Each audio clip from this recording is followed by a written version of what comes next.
have one question for you. Can you do this alone? I've spent 99% of my life training in solitude. No one has ever patted me on the back. I've done all the work by myself. Wolves don't lose sleep over the opinions of lesser species. Embrace solitude and venture into that dark space. You may not want to fight this battle, but you need to. A beast is someone who can endure hell and still be grateful that their legs are working. So, what are you? Are you a sheep or a wolf? When you train alone, you can reach a level of genuine passion and purpose that no one else can give you. No one is going to feed us. We must feed ourselves. The feeling I get from this is indescribable. I don't need anyone else. It's all on you. You must want it as badly as you want to breathe.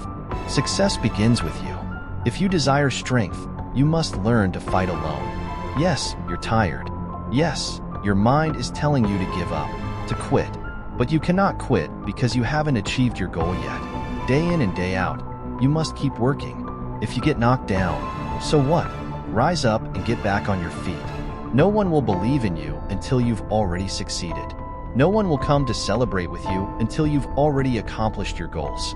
This means you will have to work alone for a long time, with no applause, no awards. No one will believe in you at the beginning, and that's okay. Accept it. If I have to start alone, I will. But the key is to start. When you wake up early, it's just you. The world can wait. Emails can wait. Text messages can wait. The boardroom can wait. The playing field can wait. The court can wait. Everything can wait. In these moments, you can get dialed in with what you've been called to do. You can focus on your purpose without any outside influences or distractions. You don't need coffee or alcohol to jumpstart your day. You just need to get up and get dialed in. We all want to be successful, but we often resist the structure required to achieve it. It's astonishing how much we desire success, yet avoid the discipline it demands. Put away your devices, set aside the distractions, and ignore the outside stimuli. If you're listening to me now, let this be a moment of transformation and motivation. Let this moment not just inspire you, but compel you to take action. Ask yourself, why am I here? What have I been placed on this earth to do? When I wake up and the world is still asleep, I gain a unique perspective. I can crystallize my agenda, my targets, and my aims in my mind. Whatever becomes clear in my head, I can hold in my hand.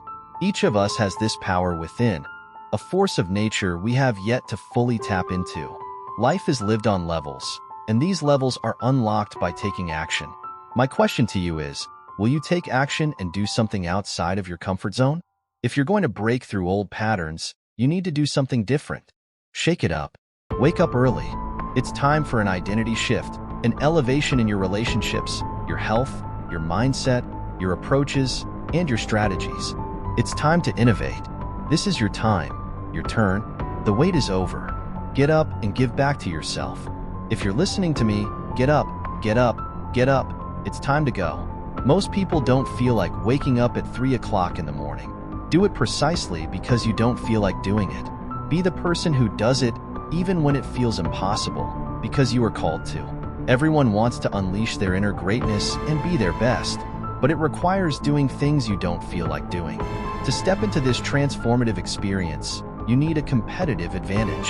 While you might say you're in competition with no one but yourself, the reality is, if you don't do what others aren't willing to do, you will get left behind. If you want longevity, sustainability, peak performance, if you want to break the mold and pass something meaningful down through generations, you must get up even when you don't feel like it. Unleashing your untapped potential means breaking current paradigms. It means obliterating the status quo. You'll find that waking up early, specifically at a time that initially feels burdensome, will eventually become something you love. Once you get that itch, once you sense that potential, the world opens up to you. 3 a.m. or 4 a.m. is no longer a burden. It's just what you do. Your passion wakes you up. Even with minimal sleep, you're ready to go because something inside of you is driven to achieve. Decide that there's no turning back. We all want to be unstoppable and resilient, but we must do what seems impossible to most people. For many, waking up at 3 a.m. is inconceivable. They get up at 7, 8, 9, or 10. You must do what they won't to become that unstoppable force of nature. I'm an advocate for rest. Don't get me wrong. We need sleep, But there are seasons when sacrifices are necessary. There are rooms you need to walk into, hands you need to shake, contracts you need to sign, and deals you need to close that will require you to lose sleep sometimes. If you believe in the power of the future, you must be willing to get out, break through, and do something different. Start your day at a time that feels like a sacrifice until it becomes an obsession. I get up early when the competition is sleeping. This gives me a competitive advantage in the marketplace. I find peace, quiet, and solitude, allowing me to focus on myself, condition myself, and prepare myself. I accomplish more by getting up earlier. By the time others wake up, I'm already done. I'm in flow state, breaking out of monotony and mundane routines, snapping out of autopilot, and stepping into my powerful driving force to unleash my untapped potential. Waking up early connects me with myself. It tunes me in, gets me in motion, and puts me in a state of flow where I can perform my best. I get hyper-focused on what matters most, eliminating distractions and everything that hinders me. Suddenly, I hit a state of elevation. Everything toxic, everything that isn't for me, everything that isn't life-giving becomes clear. It's time for transformation. It's time to unlock resilience and ignite energy and vitality. This will increase productivity, shift your identity, and unlock unstoppable momentum. If you want this, try it for 1 week. The wolf on the hill is never as hungry as the wolf climbing the hill. It's not easy going it alone, but if you keep going and stay true to yourself, it will be worth it in the end. The hardest walk is the one you make alone, but that walk makes you the strongest. It builds your character the most. To all of you fighting battles alone, to all of you going against the grain and battling the naysayers, stay strong. Keep going. This walk is hard, but the hardest walks lead to the greatest destinations. The toughest climbs lead to the best views. It will be worth it in the end. Show what you are made of, and the right people will show up in your life. You won't be alone forever. Stay strong. Keep going.